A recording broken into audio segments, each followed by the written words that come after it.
Bien, ¿qué tal, estimados? Sean bienvenidos a este nuevo video, el cual vamos a estar hablando de un tema bastante controversial que acontece en nuestro país, y es de que precisamente parece que todos los presidentes que gobiernan en nuestro país tienen esa necesidad de ir a prisión una vez culminada su etapa de gobierno. Y es que no nos basemos en simples comentarios, hablamos de temas de hechos concretos. La gran mayoría de nuestros expresidentes o bien están en prisión o bien están en un proceso investigativo para que posteriormente determinen sus actos de corrupción. A excepción de uno de ellos, entre la gran mayoría de nuestros expresidentes, solamente uno se ha podido salvar de ser investigado y de incluso poner un pie sobre la cárcel. Y es precisamente porque se suicidó. Así es, señores, estamos hablando de nuestro ex querido aprista Alan García. Y aunque muchos comentan por ahí de que esto fue una estrategia para el cual él salga liberado de estos cargos que él tenía, otros comentan que estos hechos fueron concretos. Vamos a basarnos en las evidencias y en los comentarios de fuentes confiables, el cual supuestamente él falleció a través de, se quitó la vida. En cualquiera de las dos situaciones, este fue totalmente exonerado de los casos investigativos y se libró de poner un pie sobre una cárcel. Y es que yo creo que deberían de ampliar la Constitución, dados los acontecimientos que suceden actualmente, y es de que no solamente poner que sea peruano de nacimiento, que tenga más de 35 años de edad para que ocupar el cargo de presidente y de que este va a durar un periodo de 5 años. Poner en la Constitución de que adicionalmente de los 5 años de periodo de gobernaje como presidente, tendrás mínimo otros 5 años más para culminar tu periodo como condena de prisionero. Creo que esto ya sería una medida necesaria dados los acontecimientos que suceden en nuestro país. Y es precisamente por ello que en este video vamos a estar hablando sobre un pequeño resumen de los motivos por los cuales nuestros expresidentes fueron juzgados. Y no hay que hablar sobre nuestro actual presidente, Dina Boluarte, que para ella voy a hacer un video previo solamente exclusivo hablando sobre ese personaje, dando mi opinión sobre este tema. Quiero decir que esta es una de las presidentas, mejor dicho, es la presidenta más odiada en toda la historia del Perú. Y al decir este comentario no estoy equivocado, porque es la única presidenta que tuvimos. Por lo tanto, es la más odiada, la más querida y la más todo, porque es la única. No tenemos otra referencia. Pero sin embargo, esa opinión va a ser para otro video para no extender tanto este. Así que sin nada más que decir, comencemos con la explicación de por qué todos los presidentes fueron juzgados. En primer lugar, hagamos una mención honorífica al suicidio del expresidente Alan García, que este iba a ser detenido, de tal manera que culminó este proceso de detención a través de quitándose la vida. Desde aquel entonces, los últimos expresidentes que gobernaron desde el 99 hasta la actualidad están encarcelados, investigados por corrupción o se encuentran prófugos de la justicia. En primer lugar tenemos a Alberto Fujimori. Este lideró al Perú durante 10 años. Se convirtió en presidente en 1999 y 2 años después desencadenó el llamado autogolpe en 1992, en el cual disolvió el Congreso y el Poder Judicial.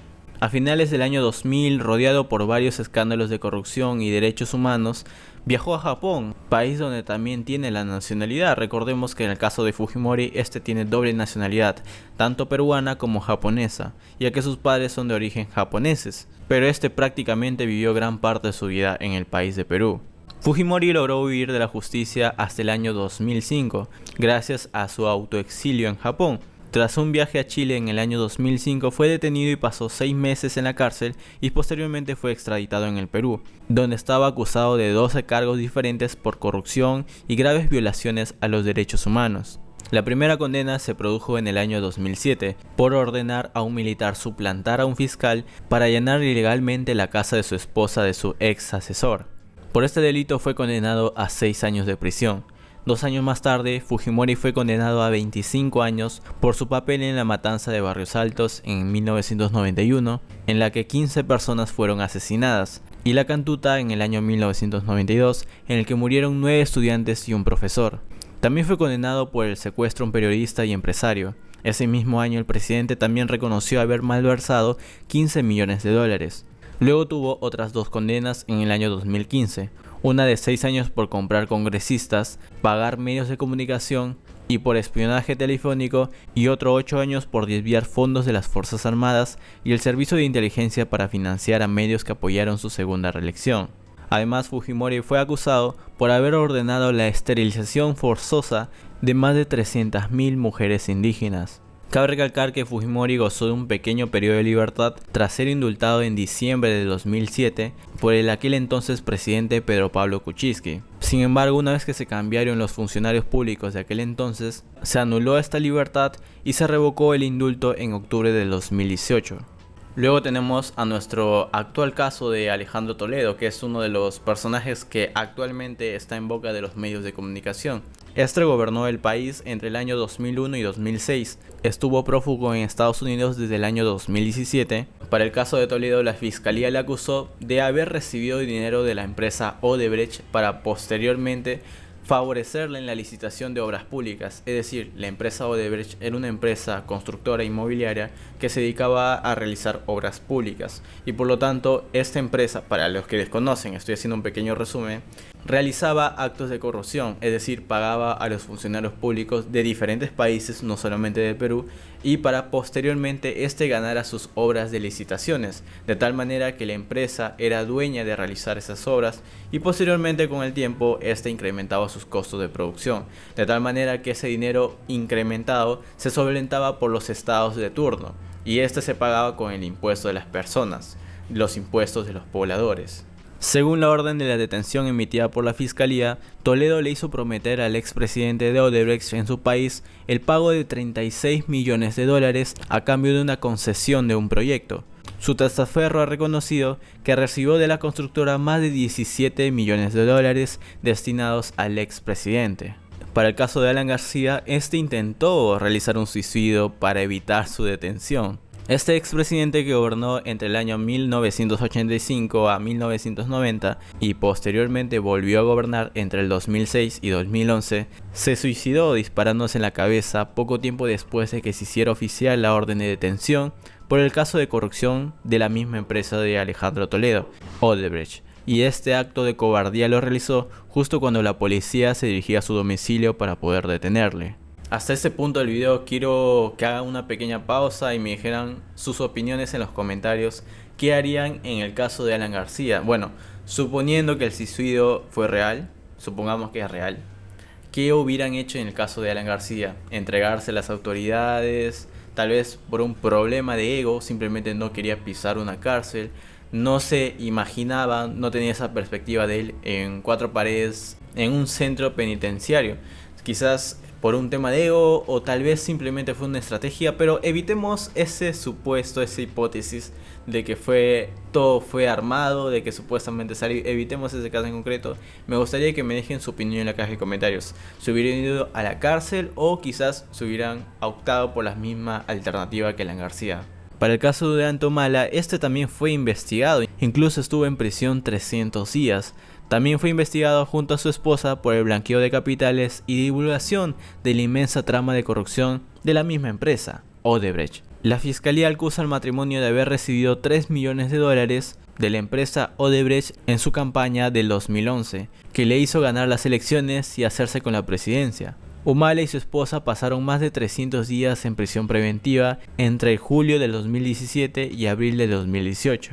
Pero Pablo Kuczynski también fue detenido e investigado, ya que, como le dije hace un momento, concedió el indulto a Fujimori y también gobernó el Perú en el 2016 a 2018. Fue detenido por el caso Lava Jato, investigado por los delitos de corrupción supuestamente cometidos durante su etapa como ministro de Administración del expresidente Toledo. Kuczynski dimitió por el escándalo que generó en la divulgación de los pagos por haber ejercido como consultor de Odebrecht mientras era ministro. Además, Kuczynski fue muy criticado por toda la población del país, especialmente la que están en contra de Alberto Fujimori, cuando le concedió el indulto y quedar en libertad por razones humanitarias. Para el caso de Martín Vizcarra, que gobernó entre el 2018 y 2020, según reportes de la prensa local, Vizcarra supuestamente recibió, cuando fue gobernador de una región del sur del país hace 7 años, 2.3 millones de soles, más de $500.000 en sobornos de 2 empresas que ganaron licitaciones de obras públicas, algo que el mandatario ha negado. Y bien, en el último caso tenemos a Pedro Castillo, que tuvo una denuncia constitucional, ya que tuvo investigaciones en curso en las fiscalías y que son diversas. y algunas interconectadas. De acuerdo a la Constitución peruana, el presidente solo puede ser acusado por traición a la patria, por impedir la celebración de elecciones, disolver el Congreso indebidamente o impedir que se reúna, así como imposibilitar el funcionamiento de los órganos electores. Sin embargo, la Fiscalía asegura que el procedimiento especial de denuncia constitucional permite determinar si las personas tienen inmunidad, como el primer mandatario y los congresistas que cometieron diferentes delitos en el ejercicio de sus funciones, entre el abuso de la autoridad y corrupción. En este caso es la primera vez que se utiliza esta figura en el país. Y es de que luego tenemos noticias de cómo es que Pedro Castillo se ha envuelto en diferentes investigaciones, no solo en una, sino en distintas investigaciones por delitos de corrupción cada 3 meses en promedio. Y es precisamente por ello que actualmente se encuentra en investigación y se encuentra en prisión preventiva. Y bien, estimados, y también de esta manera estuviéramos finalizando. Este es un pequeño resumen del cual por qué todos los presidentes fueron acusados en actos de corrupción, están en prisión o inclusive algunos se dieron a la fuga. No me sorprendería realmente si Dina Boluarte, al finalizar su etapa de gobierno, se encuentra también en medios de comunicación sobre distintas evidencias o investigaciones referente a actos de corrupción. En primer lugar, esta persona no me cae en absoluto, no es porque sea machista ni misógino, simplemente porque no me gusta su gestión, no me gustan sus valores. Inclusive, como le vengo diciendo, el tema de Dina Boluarte lo voy a explicar en otro video a mayor detalle, voy a explayarme mucho más, pero no estoy de acuerdo con su gestión, no estoy de acuerdo con sus valores. Me hubiera gustado que gane otro presidente antes de que Castillo fuera elegido. Pero bien, eso sería tema para otro video. Déjame en los comentarios qué opinas sobre este tema, qué cambiarías tú, qué harías tú si tuvieras la oportunidad para mejorar la situación del país. Y de antemano muchísimas gracias por haber visto hasta este punto. Si este video te resultó informativo, por favor regálame tu pulgar arriba, de esa manera me estuvieras apoyando. Suscríbete si es primera vez que ves uno de mis contenidos. En este canal hablamos sobre temas de economía, política, contabilidad, emprendimiento, negocios, etc. Y conmigo nos estaremos viendo hasta una próxima oportunidad.